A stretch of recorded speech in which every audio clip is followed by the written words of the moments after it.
Este vídeo é um oferecimento de nossos colaboradores no Apoia-se. Salve espectadores do canal! A Inquisição é um tema que sempre que é levantado causa polêmica, especialmente por conta das execuções na fogueira. Só que existe um outro aspecto dos tribunais da época que costuma ficar em segundo plano e que é o tema do vídeo de hoje: a tortura.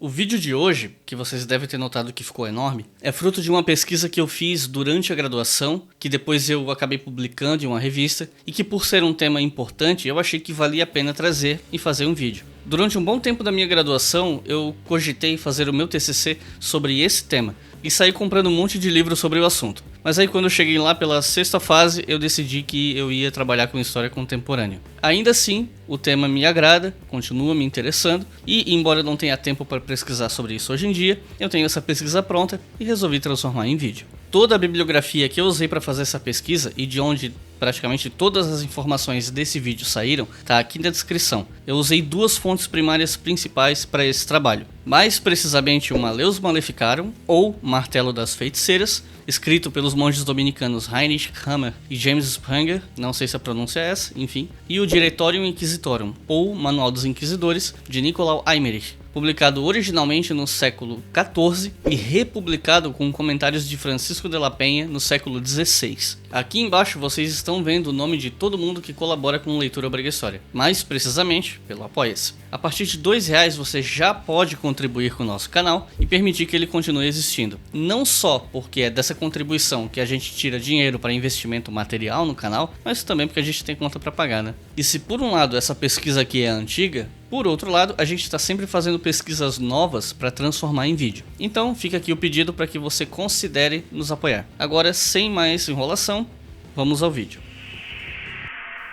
A tortura é um assunto sensível e costuma levantar umas discussões fortes, porque enquanto algumas pessoas repudiam, outras acham que ela se justifica, dependendo do contexto. A definição moral da tortura é algo meio recente na história. A tortura vem sendo usada há milênios como algo aceitável, e até meados do século XVII, a tortura tinha um caráter jurídico, era uma coisa considerada trivial, ainda que recebesse críticas pontuais de uma ou outra pessoa que via a tortura como imoral. E esses instrumentos de tortura foram usados tanto por tribunais laicos quanto em nome da igreja. Nós sabemos hoje que a propaganda protestante inflou bastante as estatísticas sobre número de mortos e perseguidos pela Inquisição. Mas isso não quer dizer que essa perseguição não aconteceu. As estimativas têm apontado entre 1 e 2% dos processos acabando em morte, normalmente na fogueira. Muitas vezes, efígies dos condenados, ou seja, bonecos que representavam esses condenados, eram queimadas no lugar do sujeito. Alguns outros historiadores afirmam que as evidências que nós temos são tão quebradas e difíceis de trabalhar que provavelmente nós nunca conseguiremos ter uma boa noção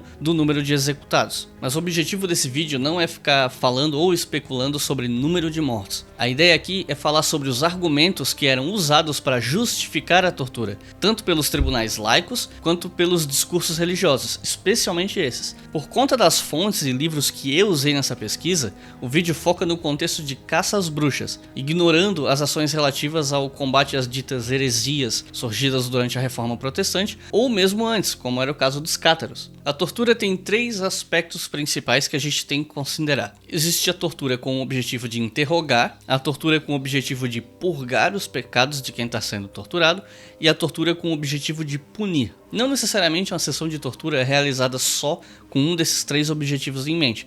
Às vezes dois ou até mesmo os três se misturam. E lembrando que uma tortura pode ser física ou psicológica, mesmo levando em conta que a tortura psicológica normalmente causa sofrimento físico e vice-versa. E a tortura foi amplamente usada nos processos de caça às bruxas, mas para falar de feitiçaria e bruxaria, a gente tem que apresentar um panorama histórico disso. Após o colapso do Império Romano, a Igreja Católica continuou de pé, se adaptando dentro das possibilidades a essa Europa meio caótica que surgiu com o fim do Império, com essas novas configurações geopolíticas, econômicas e etc. O fato do cristianismo ter se firmado como religião oficial do Império Romano foi muito importante para que a igreja sobrevivesse e posteriormente se fortalecesse, com a ajuda de episódios como, por exemplo, a coroação de Carlos Magno. Só que a igreja não tinha condições de fazer com que todas as crenças antigas sumissem. A igreja se apropriava de alguns elementos, divindades e afins em um processo que é chamado de sincretismo religioso. Algo parecido com o que acontece aqui no Brasil entre o catolicismo e algumas religiões afro-brasileiras. Mas muitas crenças populares da época não morreram. Algumas divindades como Pan e Diana continuaram a ser cultuadas e homenageadas por camponeses que, mesmo presentes nas missas de domingo e assimilando os ritos cristãos, ainda assim deixavam leite no pires e faziam outros tipos de oferenda para aplacar essas forças antigas da floresta que ficavam à espreita ao redor de onde eles viviam. Mas, assim como algumas divindades foram assimiladas pelo catolicismo, outras foram demonizadas. Não é à toa que muitas das características que a gente atribui ao demônio, pela cultura popular em geral, e aí eu tô falando de chifre, cauda, pata de bode, por aí vai, estão presentes em Pan, deus grego dos bosques e dos campos, que, segundo a mitologia, dançava pelos bosques com as ninfas. E outro exemplo de demonização é o fogo sagrado, o fogo do lar, que é descrito no livro A Cidade Antiga, de Fustel de Coulanges. No Malleus Maleficarum tem um trecho que faz referência direta a esse fogo sagrado que aparece na obra de Fustel de Coulanges. O trecho diz o seguinte: quando as bruxas parteiras não matam o recém-nascido, oferecem-no ao diabo em blasfemo ritual. Assim que a criança nasce, a parteira, quando a mãe não é ela própria uma bruxa, pega a criança e, sob o pretexto de aquecê-la, leva até junto ao fogo da cozinha. Lá então, erguendo-a nos braços, oferece-a a Lúcifer, o príncipe dos demônios, e a todos os outros demônios. Não apenas os ritos de adoração, libações e homenagens eram mal vistos pela igreja cristã, como também as práticas de curandeirismo por parte de camponeses, mas principalmente camponesas. E essas práticas eram tratadas como práticas demoníacas. O que não quer dizer que todas as práticas eram condenadas, nem que todo mundo condenasse essas práticas. Michelet, por exemplo, afirma no livro dele A Feiticeira o seguinte: o único médico do povo durante 1000 anos foi a feiticeira. Os imperadores, os reis, os papas, os mais ricos barões tinham alguns médicos de Salerno, mouros, judeus, mas a massa de todo o estado, e pode-se dizer todo o mundo, consultava apenas a saga ou a mulher sábia. Se ela não curava, injuriavam-na, taxavam-na de feiticeira. Já o historiador Carlos Nogueira, no seu livro Bruxaria e História, falando sobre essa feitiçaria do bem, diz o seguinte: apesar das condenações, os homens da Idade Média necessitavam da presença da feiticeira como terapeuta de seus males físicos e sociais. Atuando na aldeia, a feiticeira sobe ao castelo do nobre, ao palácio do bispo e inclusive ao próprio Paço Real. A consciência medieval resgata da antiguidade a ideia de ação mágica benéfica, que justifica a existência da boa feiticeira, que na visão popular, e até mesmo na erudita, empregava seus conhecimentos resultantes de séculos de práticas acumuladas de feitiçaria para curar ou amenizar doenças. Ou seja, a magia era encarada de duas maneiras: como uma busca por proteção e intervenção sobrenatural, uma magia social e construtiva, e uma atividade evasiva e subversiva, mesmo que tida como necessária por alguns. Outro ponto que deve ser levado em consideração é a busca por parte dos indivíduos da época por uma fundamentação sobrenatural para as atitudes do comportamento humano, desde tentativas sobrenaturais de controlar o clima para impedir a perda de uma colheita, e até mesmo atos que supriam as carências da vida material. É uma atitude comum na história da humanidade buscar fora do palpável, do material, soluções para os problemas, incluindo aí religião e crendices. O gradativo descrédito das práticas mágicas como algo realmente efetivo nas regiões onde o cristianismo dominou e a tendência da igreja em monopolizar o conhecimento espiritual fizeram com que a igreja se colocasse como a única solução religiosa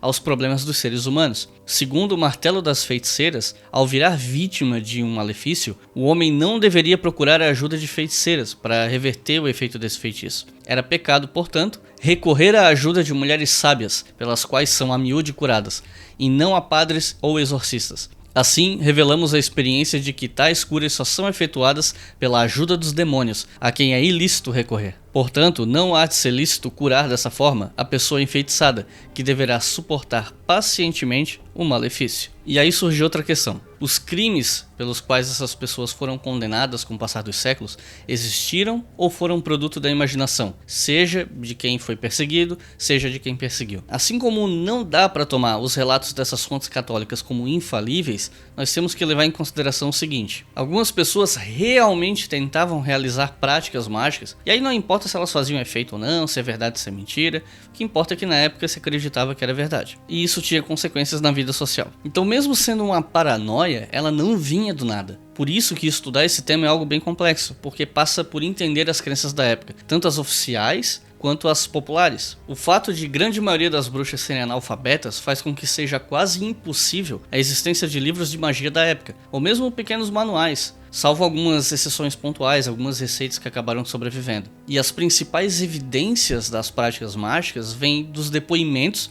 das testemunhas que eram hostis à magia, ou então de confissões que eram dadas mediante tortura. Ou seja, a magia era quase que exclusivamente passada de boca a boca. Só que assim, os registros da época mostram alguns depoimentos detalhados de pragas ou uso de instrumentos na prática do malefício, o que sugere que ao menos algumas pessoas realmente tentaram prejudicar os seus inimigos pelo uso da magia. Muitas dessas práticas não deixaram de existir, mas iam mudando e se adaptando por necessidade. Até mesmo a Igreja Católica, que condenava as práticas dos camponeses e dos supostos hereges, tinha vários pequenos ritos e rituais não maléficos, tipo espargir água nos animais ou em objetos, levantar a hóstia ou tocar os sinos para espantar a tempestade, e essas coisas que hoje qualquer pessoa consideraria como simpatia, tipo aquelas simpatias de livrinho que vende em banca, sabe? Enfim, práticas que até hoje muita gente faz.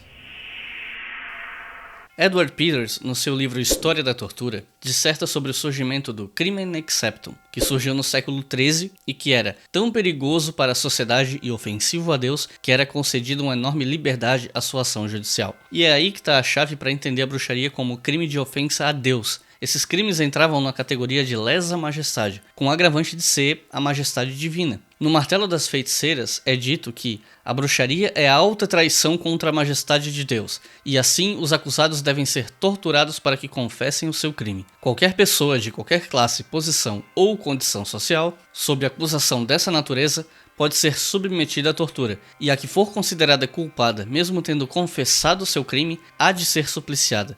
Há de sofrer todas as outras torturas prescritas pela lei, a fim de que seja punida na proporção de suas ofensas. Mais adiante, o livro diz que os males perpetrados pelas bruxas modernas excedem todos os pecados já permitidos por Deus. A questão não era se a magia funcionava ou não, ela era grave por questões religiosas mais profundas. Carlos Nogueira diz o seguinte sobre isso: o caráter essencial da bruxaria não é o dano que ela causa às outras pessoas, mas o seu caráter herético, o culto ao demônio, que a transforma no maior dos pecados, pois, renunciando a Deus e adorando ao diabo, ameaça toda a cristandade que se vê ameaçada da impossibilidade da conclusão da obra do Redentor, e tenta purificar-se, purgando os pecadores através do fogo. Tendo lesado ou não as outras pessoas, a bruxa merece morrer, por sua traição para com Deus. Até o século XIV, as pessoas com mais escolaridade achavam que essas coisas de voos noturnos com a deusa Diana e coisas desse tipo eram uma ilusão do diabo. Mas isso não quer dizer que era uma crença que existia na Europa toda. A crença do pacto demoníaco foi mais forte na Europa Central, em regiões onde hoje ficam França, Alemanha e Itália.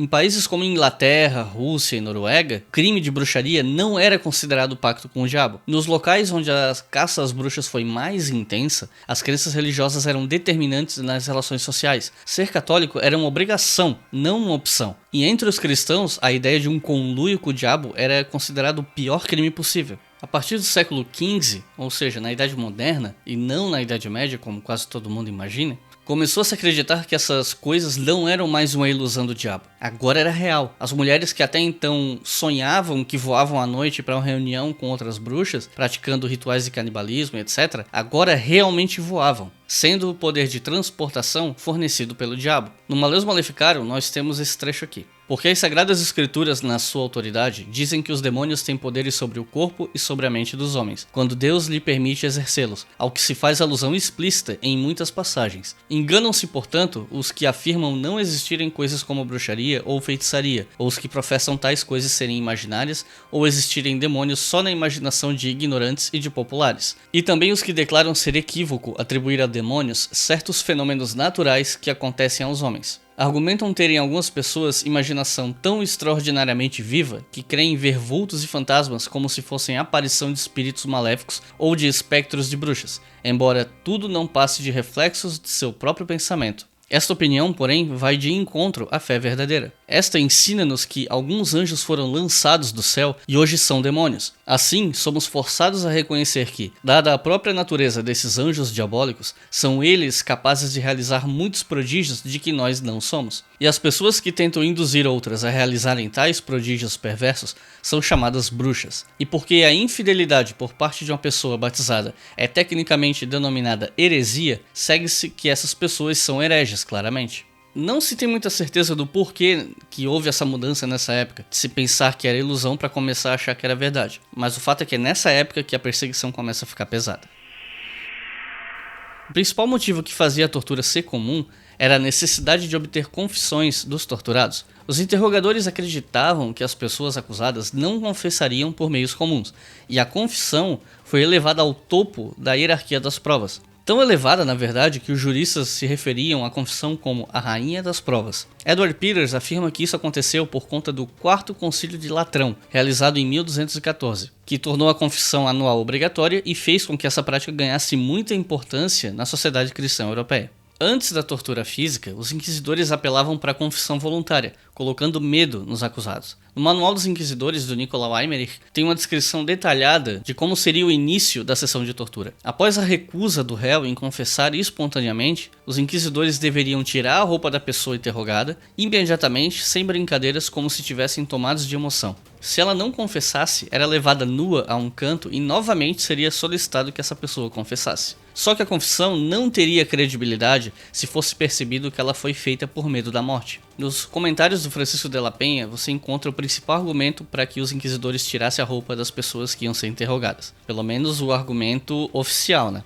O argumento é que, na época, se acreditava que quem fazia pacto com o diabo podia carregar marcas no corpo que apontavam o pacto, ou então pequenos papéis com fórmulas mágicas que seriam usados para resistir à dor da tortura. O de la Penha diz, no livro, citando Eymerich, que a função da tortura é menos de provar um fato do que obrigar o suspeito a confessar a culpa que cala. Francisco de la Penha endossa o uso da tortura ao fazer a seguinte afirmação, na versão revisada do manual. Isto posto, louvo o hábito de torturar os acusados, principalmente nos dias atuais em que os infiéis se mostram mais cínicos que nunca. Muitos são tão audaciosos que cometem propositadamente todo tipo de delito com a esperança de vencer as torturas, e vencem-nas efetivamente à base de sortilégios, como dizia Eymerich, sem falar naqueles que estão totalmente enfeitiçados. O ímpeto de achar indícios no corpo de pacto com o demônio era tão grande em alguns locais que as bruxas tinham seus pelos totalmente raspados pelos inquisidores, incluindo os cabelos. Mas isso não acontecia em todo lugar. Na Germânia, a raspagem de pelos, principalmente das partes íntimas,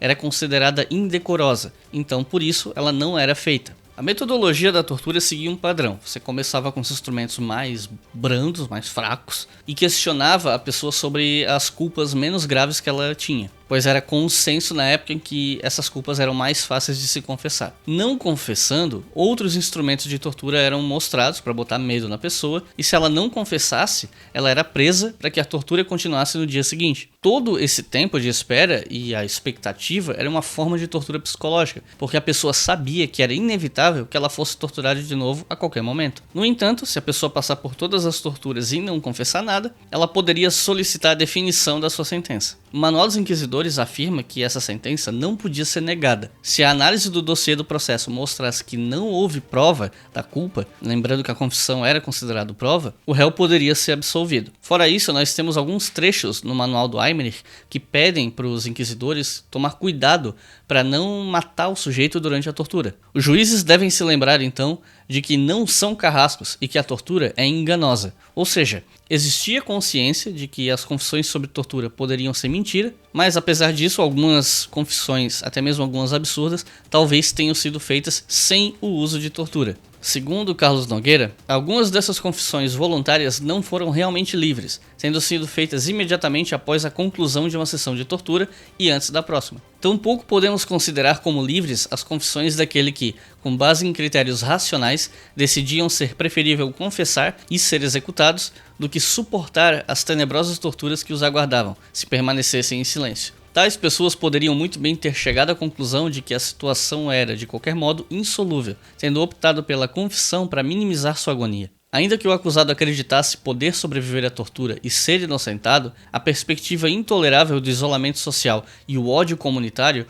ocasionalmente o induzia à confissão voluntária. Contudo, quem confessasse na tortura teria suas palavras registradas pelo escrivão, que tinha que estar presente em todas as sessões. Depois que a tortura acabava, o réu era levado para um local onde se desse a entender que ele não seria torturado de novo, e se solicitava a essa pessoa que confirmasse a confissão que ela já tinha dado. Se a pessoa confirmasse, ficaria entendido que ela assumiu a culpa e se arrependeu, e aí a sentença era proferida de acordo com a situação. Se, no entanto, a pessoa se recusasse a confirmar a confissão que fez sob tortura, ela era levada para ser torturada de novo, caso ela não tivesse passado por todos os instrumentos. Se tivesse passado por todos os instrumentos, ela tinha que ser libertada. Em teoria, né? No manual do Eymerich é relatado que não existiam regras totalmente claras que definissem as condições para o uso de tortura em um indivíduo. Por conta disso, foram listadas 7 regras que, resumidamente, afirmam que qualquer pessoa com fortes indícios de culpa ou acusada por uma testemunha, mesmo que fosse uma testemunha só, poderia ser torturada. As 4 principais formas de tortura da época eram o garrote, o estrapado ou pêndulo, a mesa de estiramento e o afogamento. O garrote era um assento com uma viga nas costas onde o acusado era amarrado e o garrote ia apertando o pescoço e sufocando a vítima conforme ele fosse sendo apertado por trás com um torniquete. O estrapado era um instrumento onde você amarrava os pulsos do acusado nas costas e levantava ele por uma corda que era amarrado numa polia no teto, e ele era levantado por trás pelos braços. E era comum, inclusive, que às vezes se levantasse o acusado, soltassem ele de súbito e segurassem a corda antes dele chegar no chão para deslocar os ombros. Essa tortura, inclusive, foi usada contra o Menóquio, que aparece naquele livro O Queijo e os Vermes, do Carlo Ginzburg. A mesa de estiramento era uma mesa onde se amarravam braços e pernas do sujeito, em lados opostos, e aos poucos, com o giro de um torniquete, ia se esticando o sujeito. Às vezes, inclusive, acontecia um rompimento de ligações da pessoa. E o afogamento era basicamente a pessoa deitada numa mesa ou uma madeira que ficava no meio da coluna dela, para ela dobrar. E, com a ajuda normalmente de um funil ou algo do tipo, era jogado água na boca dessa pessoa em quantidades calculadas para que ela não morresse afogada, mas para causar bastante sofrimento. Sofrimento o suficiente para que ela confessasse seu crime. Diversos argumentos foram usados com o passar dos séculos, invalidando o uso da tortura. No século XIX, no livro A Feiticeira, Michelet fala sobre Molitor, um jurista de Constança que caçoava dos milagres do diabo, dizendo que era uma ilusão. Michelet argumenta que, para Molitor, não se podiam levar a sério as confissões das feiticeiras, uma vez que nelas, quem falava era justamente o pai da mentira. Michelet também cita outros nomes do passado. Agrippa, Lavoisier e sobretudo Vier, o ilustre médico de Clèves, dizem justamente que, se aquelas miseráveis feiticeiras são o joguete do diabo, é preciso voltar-se contra o diabo, e não contra elas. Esse argumento era rebatido pelo Malleus Maleficarum, que dizia que apesar das bruxas serem manipuladas pelo diabo, ainda eram elas que escolhiam, por livre e espontânea vontade, fazer o pacto com ele, e que, portanto, a culpa era delas. Outro ponto a ser levado em consideração é que a grande maioria das acusações, como os supostos malefícios, os voos noturnos, os sabás, nunca foram vistos por pessoas realmente imparciais. Brian Levac diz o seguinte: nunca os vizinhos que acusaram bruxas de malefícia testemunharam terem presenciado a adoração coletiva do diabo ou mesmo a consecução de um pacto formal entre uma bruxa e o diabo. O que é ainda mais importante, nunca um observador imparcial ou neutro testemunhou ou alegou por escrito ter presenciado um tal ato. Nunca fizeram as autoridades uma incursão a uma reunião de bruxas, apesar de essas mesmas autoridades mostrarem-se capazes de romper em reuniões de outros grupos subversivos. É interessante, no mínimo, que as bruxas normalmente confessavam alguma relação com o diabo só durante a tortura e não antes. Uma suposição é que esse tipo de confissão acontecia porque os acusadores já tinham uma ideia pré-concebida do que eles achavam que iam ouvir e mantinham a tortura enquanto a confissão não fosse condizente com o que eles achavam que era verdade. Alguns autores vão até mais longe dessa discussão, trabalhando com a hipótese de que os próprios acusados acreditavam naquilo pelo qual eles eram acusados. Em um primeiro momento, a gente não pode ignorar os sonhos, que eram uma fonte de muitos dos relatos fantasiosos da época, e por outro lado, existem os autores que vão ainda mais fundo com as teorias a respeito do uso de substâncias alucinógenas, como Margaret Murray e Brian Levac. Nos séculos 16 e 17, se acreditava que as bruxas facilitavam o voo para o sabá, aplicando algumas essências mágicas pelo corpo. Essas receitas de essências da época sobreviveram, e as análises dessa receita mostraram que elas continham substâncias como as antropinas, que quando são administradas em doses suficientes através da pele, possuem efeito psicodélico ou alucinógeno. Carlo Ginzburg é outro autor que trabalha com o assunto. No livro História Noturna, Ginzburg coloca a desnutrição e o uso de substâncias alucinógenas como causas possíveis da alucinação, embora essas causas não sejam exatamente as únicas, né? A gente não pode colocar só essas duas. Segundo Ginzburg, nenhuma forma de privação, nenhuma substância, nenhuma técnica estática pode provocar sozinha a repetição de experiências tão complexas. Ou seja, ainda que as alucinações fossem causadas por alucinógenos, o que era visto nas viagens, o que essas bruxas viam quando elas estavam dopadas, tinha uma origem cultural. Ainda sobre os alucinógenos, o Carlo Ginzburg apresenta também a teoria de que muitas dessas alucinações eram causadas pelo cogumelo Clavíceps purpurea, que se instalava nos cereais, especialmente o centeio, favorecido pelo clima de algumas regiões da Europa. Para o Carlo Ginzburg, a ingestão de farinha contaminada por centeio espigado provoca verdadeiras epidemias de ergotismo, de ergot, palavra que designa o cogumelo em inglês e francês. Conhecem-se duas variedades dessa doença. A primeira, documentada sobretudo na França Ocidental, dava lugar a formas muito mais graves de gangrena. Na Idade Média, era conhecida como Fogo de Santo Antônio. A segunda, difundida principalmente na Europa centro-setentrional, provocava convulsões, câimbras violentíssimas, estados semelhantes à epilepsia com perda de sentidos durante 6 a 8 horas, provocava convulsões, câimbras violentíssimas, estados semelhantes à epilepsia com perda de sentidos durante 6 a 8 horas. Ambas as formas gangrenosa e convulsiva eram muito frequentes, dada a difusão no continente europeu de um cereal como o centeio, bem mais resistente que o trigo. Muitas vezes suas consequências eram fatais, sobretudo antes que, no século XVII, se descobrisse na Clavíceps purpurea a sua causa. Ginzburg comenta também que as parteiras costumavam administrar a Clavíceps purpurea, chamada popularmente Mutterkorn, centeio da mãe, para apressar o parto. Em um mundo onde a mortalidade infantil era alta e as parteiras eram a única opção de algumas mulheres grávidas, e muitas dessas parteiras eram as tais mulheres sábias, vistas como feiticeiras, a confluência de crenças aliada ao uso da substância para acelerar o parto leva a gente a pensar que provavelmente estava aí a base da crença no estereótipo da parteira que sacrificava os recém-nascidos, que matava eles e oferecia ao demônio num ritual, privando assim a criança de entrar no reino dos céus e, por consequência, adiando o juízo final.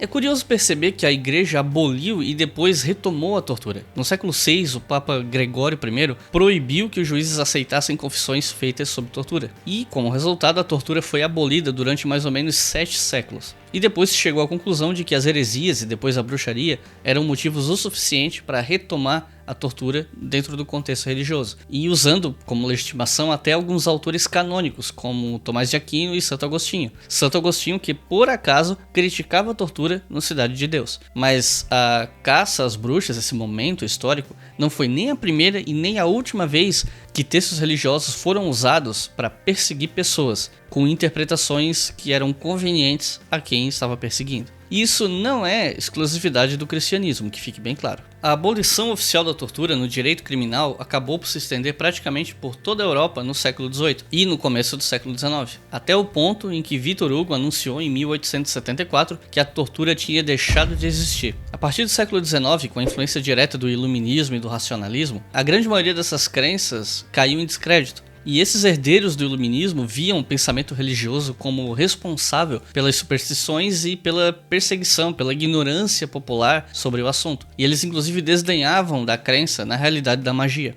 Mas os processos estavam lá, eles existiam e precisavam ser entendidos. Então assim surge o embrião dos estudos contemporâneos sobre bruxaria, feitiçaria e outros temas do tipo. É daí que surge gente como Jules Michelet, com o livro A Feiticeira, que já no século XIX estuda a imagem demonizada da mulher e da barbárie dos idiotas dominicanos, como ele mesmo xinga no livro.